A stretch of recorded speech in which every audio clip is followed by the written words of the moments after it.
Guilt free লগতে tasty chocolate মুছ বনাওঁ আহক আজি।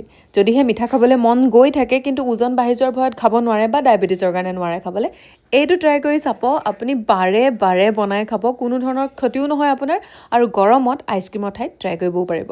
আহক জল্দি জল্দি বনাওঁ। মাত্ৰ 4টা বস্তু লাগে: পনীৰ, গাখীৰ, কোকোৱা পাউডাৰ আৰু লগতে অলপ মৌ। এয়া গাখীৰ দিলোঁ, পনীৰখিনি ভাগি ভাগি লৈ ধুনীয়াকৈ মিক্সিত এইখিনি গ্ৰাইণ্ড কৰি ল'লোঁ। আৰু 3 নম্বৰ বস্তুটো এতিয়া মই ইয়াত দিছোঁ কোকো পাউডাৰ।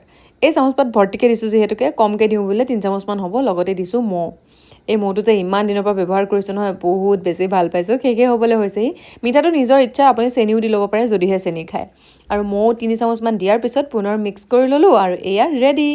যি পাত্ৰতে থ'বলৈ মন কৰে থৈ দিব, আৰু চকলেট মুছ ৰেডি হ'বলৈ মাত্ৰ 2 ঘণ্টা সময় লাগিব।